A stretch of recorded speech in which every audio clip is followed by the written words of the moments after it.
अस्सलाम वालेकुम। Previous lecture में हमने एक्सरसाइज 1.5 का क्वेश्चन नंबर 2 तक कर लिए थे। आज हमने एक्सरसाइज 1.5 का क्वेश्चन नंबर 3 शुरू करना है। अब एक्सरसाइज 1.5 का क्वेश्चन नंबर 3 में वो हमें कहता है find the multiplicative inverse of each. तो आपको पहले पता होना चाहिए कि मल्टीप्लिकेटिव इन्वर्स क्या होता है। अब एक मैट्रिक्स है, फॉर एग्जांपल ए, वो है ABCD। तो इस मैट्रिक्स का जब हम लेंगे मल्टीप्लिकेटिव इन्वर्स, तो मल्टीप्लिकेटिव इन्वर्स को हम इस तरह लिखते हैं। मतलब एक मैट्रिक्स ए है, उसका मल्टीप्लिकेटिव इन्वर्स हम लेंगे तो उसके ऊपर ऐसे -1 का साइन लगा देंगे और इसका फॉर्मूला होता है एडजॉइंट ऑफ ए और डिवाइडेड बाय ए के डिटर्मिनेंट के साथ। अब डिटर्मिनेंट लेना मैंने आपको प्रीवियस लेक्चर में सिखा दिया था। आज मैं आपको बताऊँ, पहले आपको ये पता होना चाहिए कि एडजॉइंट ऑफ ए क्या होता है। अब एडजॉइंट ऑफ ए के लिए फॉर एग्जांपल ये मैट्रिक्स ए ही है, तो एडजॉइंट ऑफ ए में हम पता है क्या करेंगे, ये जो डायगोनल एंटीज है ना, ये वाली एंटीज, ये ए और डी, इनकी जगह चेंज कर देंगे। ये देखें, ये ए और डी है ना, तो डी इधर आ जाएगा, ए इधर आ जाएगा, डी ए। और ये जो नॉन डायगोनल एंटीज है ना, जो मतलब बाकी जो भी एंटीज हैं उनके हम साइन चेंज कर देंगे। ये प्लस भी है तो ये माइनस भी हो जाएगा, और ये प्लस सी है तो ये माइनस सी हो जाएगा। तो ये एडजॉइंट ऑफ ए आ जाएगा और फिर इसको उस ए के डिटर्मिनेंट के साथ डिवाइड कर देंगे। अब हम ये क्वेश्चन शुरू करते हैं।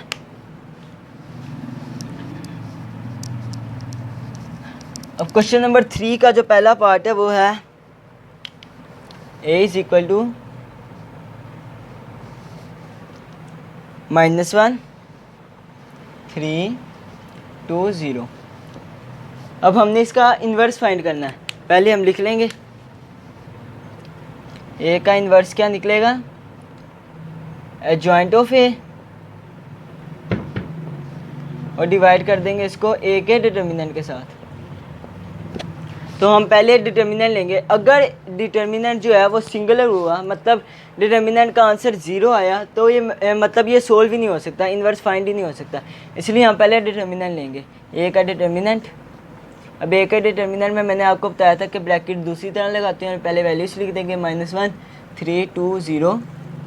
इसका डिटर्मिनेंट लेंगे तो पहले इनको डायगोनल एंटीज को मल्टीप्लाई कराएंगे, -1 मल्टीप्लाई बाई 0, और फिर माइनस कर देंगे इनके मल्टीप्लिकेशन से 3 मल्टीप्लाई बाई 2। अब -1 को 0 से मल्टीप्लाई कराएंगे, 0 और 3 2 ज़ा 6, तो आंसर आ जाएगा -6। अब ये 0 के इक्वल नहीं है, तो इसका मतलब सोल्यूशन पॉसिबल है। अब हमने डिटर्मिनेंट निकाल लिया, अब हम एडजॉइंट ऑफ ए निकालेंगे। एडजॉइंट ऑफ ए आ जाएगा, जो ए मैट्रिक्स है उसकी डायगोनल एंटीज की जगह चेंज कर देंगे। अब ये -1 0 है तो 0 इधर आ जाएगा और -1 इधर चला जाएगा, और ये जो नॉन डायगोनल एंटीज हैं इनके साइन चेंज कर देंगे। +3 -3 हो जाएगा, और +2 भी -2 हो जाएगा, -2। तो ये एडजॉइंट ऑफ ए निकल आएगा। अब हमने डिटर्मिनेंट भी निकाल लिया और एडजॉइंट भी निकाल लिया। अब हम इसको इस इक्वेशन में पुट कर देंगे। ए का इन्वर्स फिर आ जाएगा adjoint of A divided by A के डिटर्मिनेंट के साथ। अब एडजॉइंट ऑफ ए ये निकला 0 -3 -2 -1। अब इसको डिवाइड कर देंगे ए के डिटर्मिनेंट के साथ। डिटर्मिनेंट निकला -6।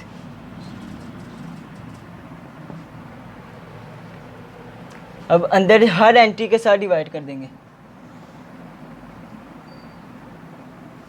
0 को पहले -6 के साथ डिवाइड करेंगे, फिर -3 के साथ भी इसको डिवाइड कर देंगे, -6, फिर -2 के साथ भी -6, और फिर -1 के साथ भी -6। तो हमारा आंसर आ जाएगा, ये 0 को जब -6 से डिवाइड करेंगे तो 0 आएगा, और -3 को -6 से माइनस से कट जाएगा, और 3 2 ज़ा 6 तो ऊपर 1, 3 1 ज़ा 3, और नीचे 3 2 ज़ा 6 1/2। अब -2/6 है, माइनस से कट जाएगा, ऊपर 2 3 ज़ा 6 तो ऊपर 1 आ जाएगा, 2 1 ज़ा, और 3 नीचे आ जाएगा, और फिर ये भी माइनस से कट जाएगा, 1/6। तो इसका आंसर यही आएगा, 1/6। ये हमारा ए का इन्वर्स निकल आया। इसका पार्ट जो 2 और 3 है वो भी सेम है, वो आप खुद करिएगा। पार्ट नंबर 4 जो है वो मैं कराता हूँ।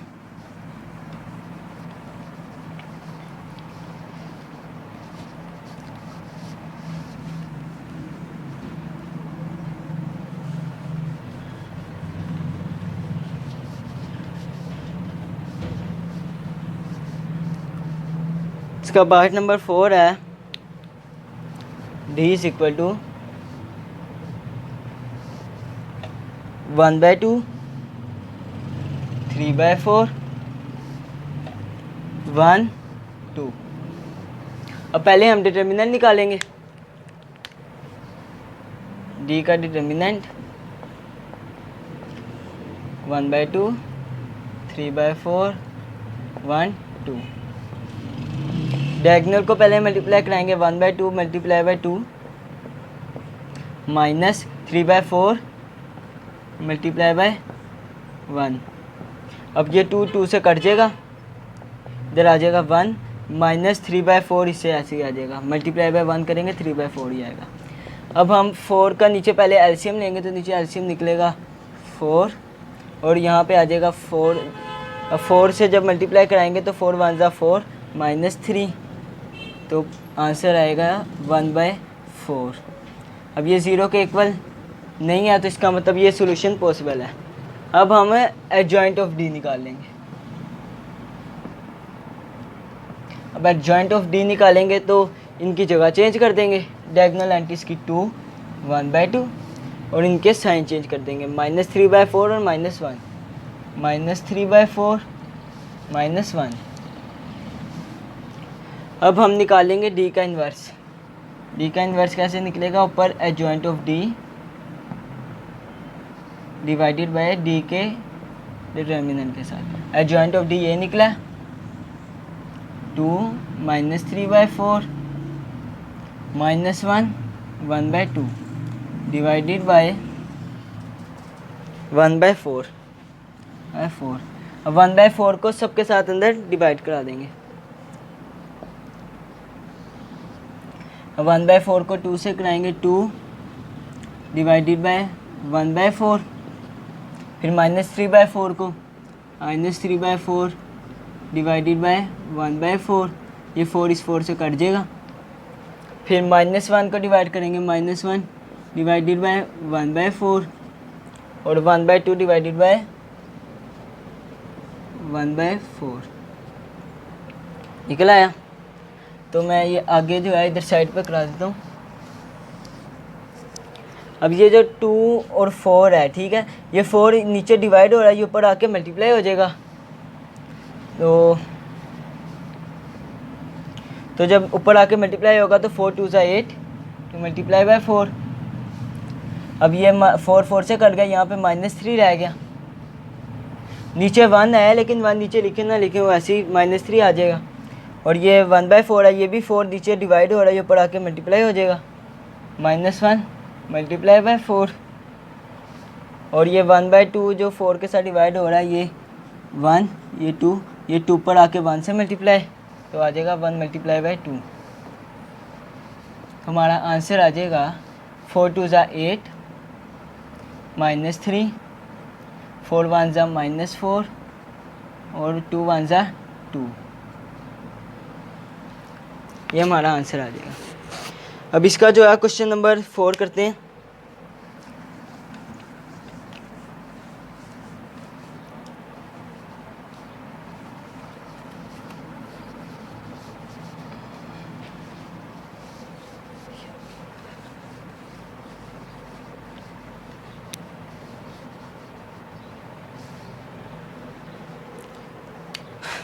क्वेश्चन नंबर 4 में उसने हमें ए बी की वैल्यू दी है और इसका जो पार्ट नंबर 1 है ना वो बहुत आसान है। आपने एडजॉइंट ऑफ ए निकाल के उसे ए से मल्टीप्लाई कराना है, दूसरी तरफ पहले एडजॉइंट ऑफ ए को ए से मल्टीप्लाई कराना है।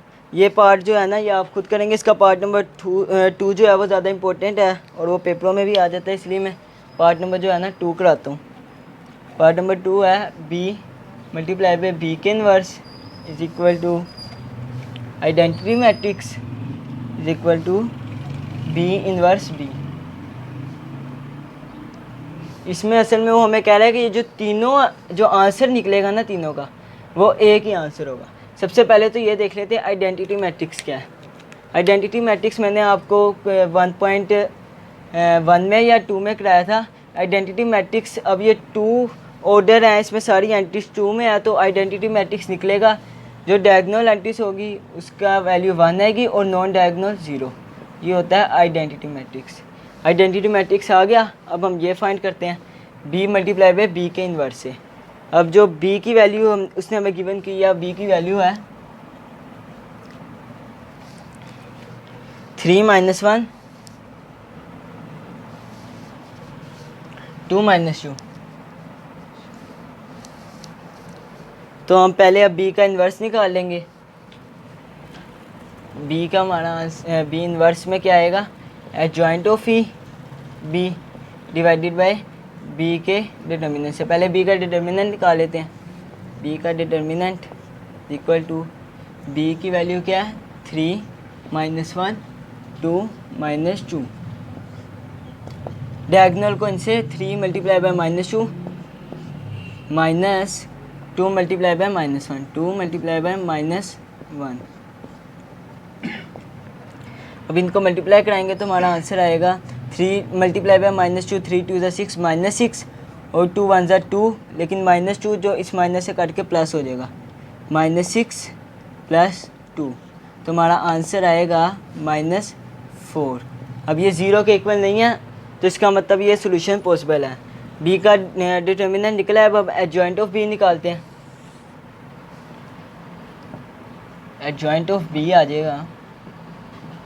एडजॉइंट ऑफ b में क्या करते हैं, जो ये जो डायगोनल एंटीसेंस की जगह चेंज कर देंगे, -2 इधर आ जाएगा और 3 उधर उसकी जगह पे चले जाएगा, और जो बाकी एंटी से उनका साइन चेंज हो जाता है। अब ये -1 है तो ये +1 हो जाएगा, और ये 2 प्लस है तो ये -2 हो जाएगा। ये एडजॉइंट ऑफ b भी आ गया। अब हम b का इन्वर्स निकाल सकते हैं। ऊपर एडजॉइंट ऑफ b -2 1 -2 3 और इसे डिवाइड करना है -4 के साथ, -4। तो हर एंटी के साथ डिवाइड कर देंगे अंदर। -2 divided by -4 1 divided by -4 -2 divided by -4 और 3 डिवाइडेड बाय -4।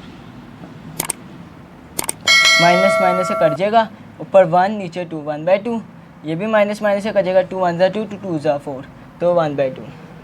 और ये भी नहीं हो सकता, ये भी नहीं हो सकता। अब ये इधर आंसर आ जाएगा 1/2, यहाँ पे -1/4, यहाँ पे भी 1/2, यहाँ पे भी -3/4। अब हमने पहले b को b इन्वर्स से मल्टीप्लाई कराएंगे।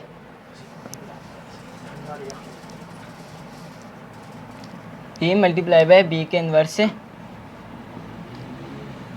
बल्कि इसकी जगह नहीं है यहाँ पर।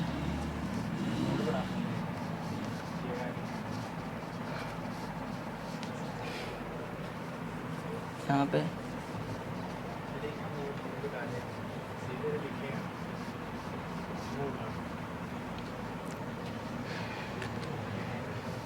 अब b को मल्टीप्लाई कराना है b के इन्वर्स से। 3 - 1 2 -2 को मल्टीप्लाई कराएंगे b के इन्वर्स से। b के इन्वर्स का आंसर ये निकला।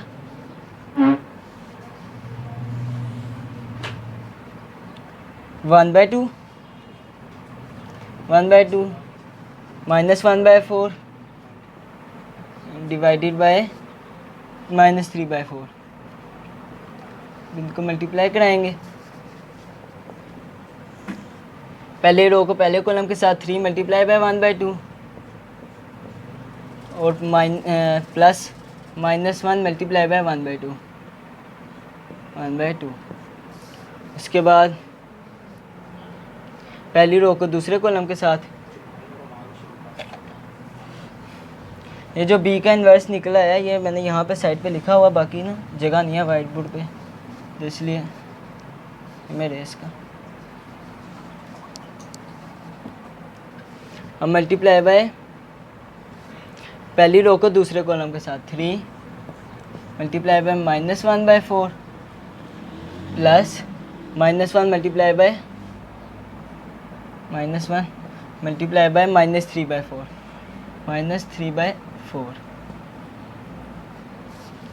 उसके बाद दूसरी रो को पहले कॉलम के साथ 2 multiply by 1/2 plus -2 multiply by 1/2 और इधर दूसरी रो को दूसरे कॉलम के साथ 2 multiply by -1/4 plus -2 multiply by -3/4 -3/4 bracket close. नीचे हमारा आंसर निकलेगा 3 1/2 से मल्टीप्लाई कराएंगे तो आ जाएगा 3/2 और इसको जब इसे मल्टीप्लाई कराएंगे तो आएगा -1/2 -1/2। उसके बाद यहाँ पर 3 को जब इससे मल्टीप्लाई कराएंगे -3/4 और जब इससे मल्टीप्लाई करेंगे माइनस माइनस प्लस तो आ जाएगा +3/4। नीचे 2 इससे कैंसिल हो जाएगा और ये 2 इससे कैंसिल हो जाएगा, लेकिन माइनस इससे मल्टीप्लाई हो जाएगा तो आएगा 1 -1 और यहाँ पर 2 इससे यहाँ 2 आ जाएगा और यहाँ पर 2 यहाँ पे भी 2 आ जाएगा, माइनस माइनस प्लस हो जाएगा, लेकिन यहाँ पे आएगा -1/2 प्लस -3/2 बल्कि +3/2 क्योंकि ये माइनस माइनस प्लस हो जाएगा। तो हमारा आंसर निकल आएगा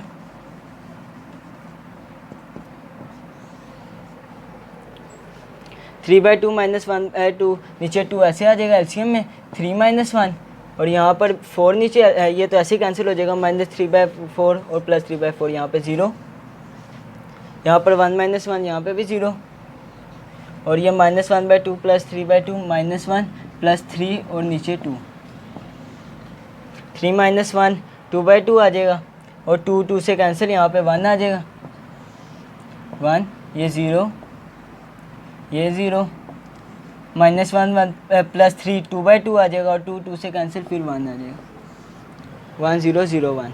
ये हमारा बी के इन्वर्स का आंसर निकला है। अब हमने बी इन्वर्स पहले लिखना और बी बाद में, तो अब हम आंसर ये यहाँ पे लिख लेते हैं।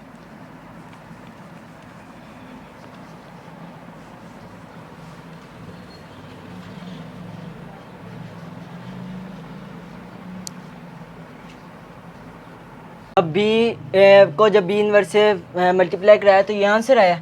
अब हम बी इन्वर्स पहले लिखेंगे और मल्टीप्लाई कराएंगे बी के साथ, तो हमारा आंसर है, पहले बी इन्वर्स की वैल्यू लिखते हैं 1/2 -1/4 1/2 -3/4। इसको मल्टीप्लाई कराना है बी के साथ। बी की वैल्यू है 3 -1 2 -2। पहली रो को मल्टीप्लाई करेंगे पहले कॉलम के साथ 1/2 multiply by 3 plus -1/4 multiply by 2। फिर पहली रो को दूसरे कॉलम के साथ 1/2 multiply by -1 plus -1/4 multiply by -2 multiply by -2। अब दूसरी रो को 1/2 multiply by 3 plus -3/4 multiply by 2। फिर दूसरी रो को दूसरे कॉलम के साथ 1/2 मल्टीप्लाई बाय -1 और -3/4 multiply by -2 -3/4 multiply by -2।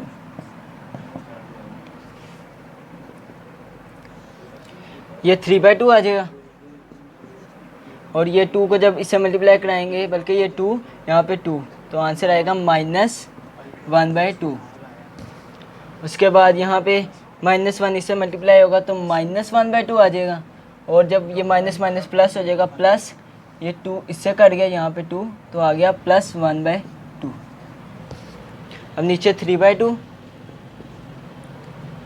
Plus ये 2 इससे कट गया 2 3/2 -3/2 और यहाँ पे आएगा -1 जब इससे मल्टीप्लाई आएगा -1/2 और जब इससे माइनस ये 2 इससे कट जाएगा और माइनस इस माइनस से कट जाएगा तो आंसर आएगा +3/2। ये आंसर। अब हम नीचे इसका आंसर निकालते हैं।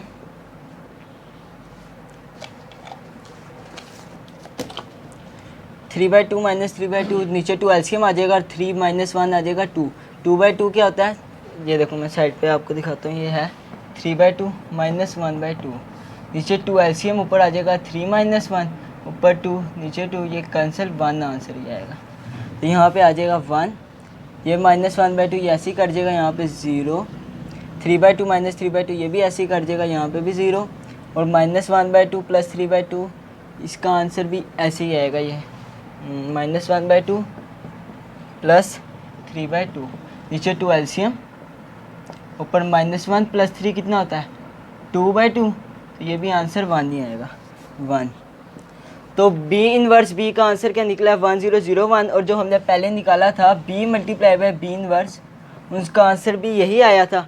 और आपको जैसे कि पता है आइडेंटिटी मैट्रिक्स होता है, आइडेंटिटी